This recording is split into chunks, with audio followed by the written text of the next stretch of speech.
The low angle. It's too close. Better angle. Random, but glasses? No glasses. I prefer no glasses, but let me know what you think in the comments. Can't see, so we're just gonna move on. Wear these glasses.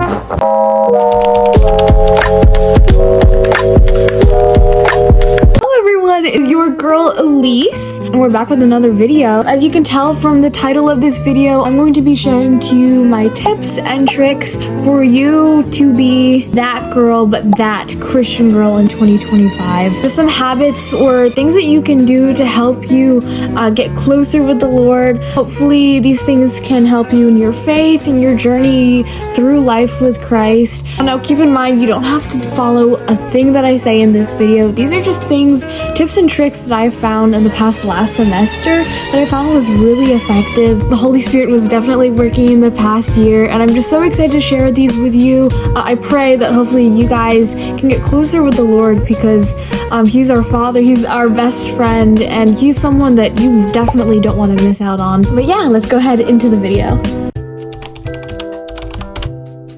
Very first thing are what I like to call Bible Spiels. Basically, it's where I have a group of people that I know I can trust, people that are close to me, that know my backstory, my testimony, people I know will keep me accountable with my faith. And then every time I read my Bible, I'll go ahead and give them every single note that I've had about whatever I read. Let's say that I read the very first chapter in John. I'd go ahead and read the chapter John, and then I'd go into each and every single verse or whatever note I had for that chapter, and then go ahead and send like a message or call them or tell them whatever I had for that chapter. Those are Bible Spiels. I found those to be really cool and actually really fun when you are doing it, or when you and your friends are doing it at the same time, and you're just sharing to each other everything that you found, each little observation, every new revelation that you had just by reading God's word. There's been so many revelations we've found through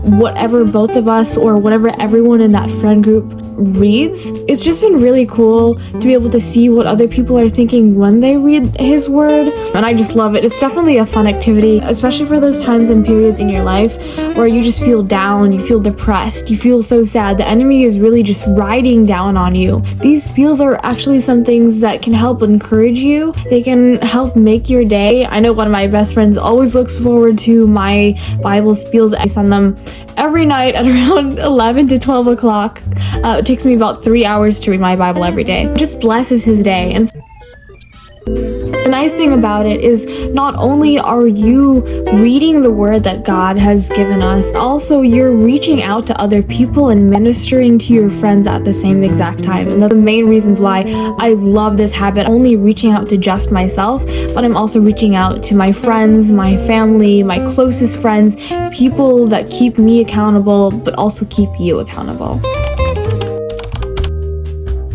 Alright, the next tip that I want to bring up is actually color coding. I personally love to highlight my Bible. Anything I read, I will be highlighting. But I don't like just randomly using markers that I find.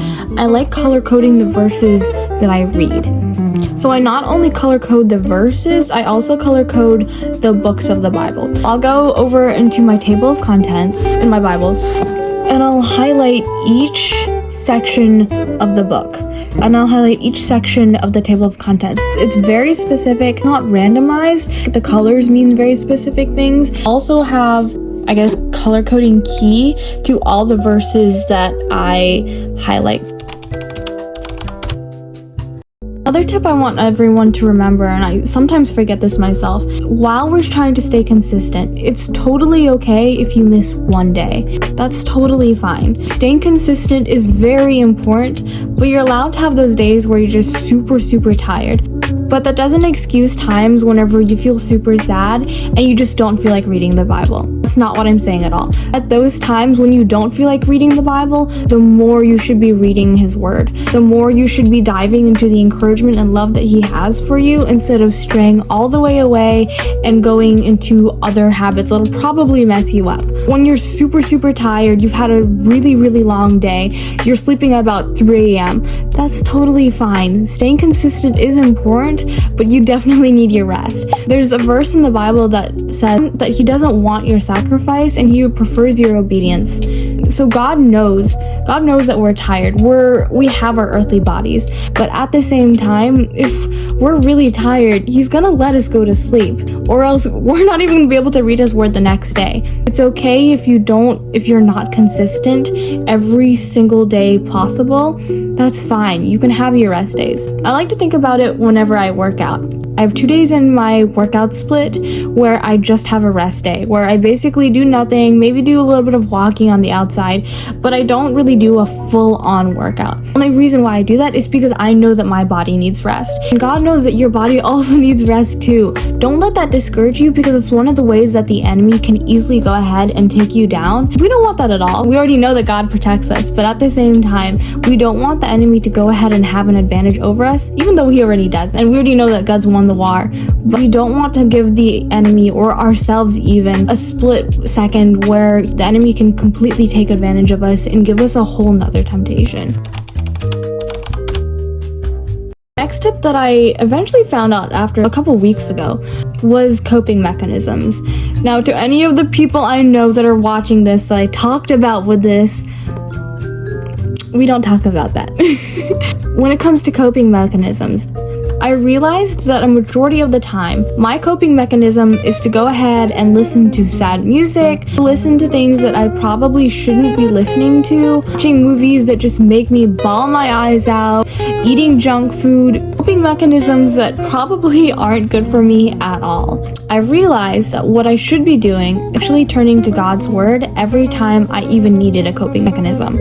And it took me a long time to realize that and kind of turn to the Bible. It took me a while to figure out how and realize why I needed to turn to God in those situations. And it took me an even longer time to get myself to shift over into the idea that I had to go to God first and put all my trust in him instead of going into secular music, maybe some movies, people that are probably bad influences to myself. It took me a long time to get there. How to get out of that was I tracked every single time I moved into a coping mechanism. So every time I felt one single blip of sadness, I'd go ahead and write it down and write down what I did after to help myself feel happy again. And I realized that over time, just by looking at this again and again and again, I actually flowed more towards things that would actually make all of those episodes worse and pushed me farther and farther away from Christ. And that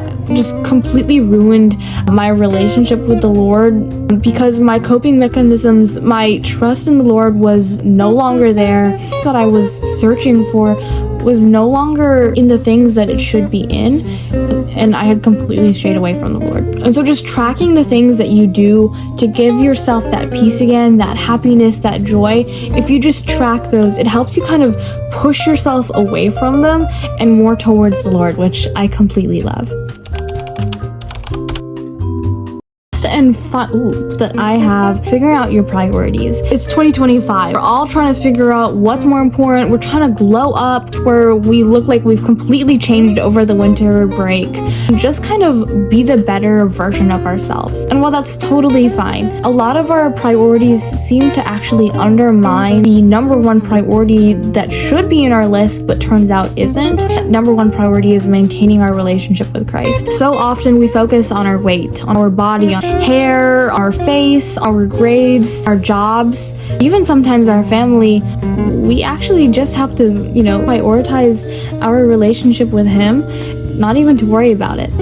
A thing I found really cool was to write down every single one of my priorities and rank them in order. That's all of it, you guys. I hope you enjoyed. I hope this definitely helped you, blessed you. I pray that this was very helpful for you guys. Let me know if you guys want more content like this down below, and then like and subscribe the video. And I hope that you guys have a great rest of your day. I'll see you later. Bye!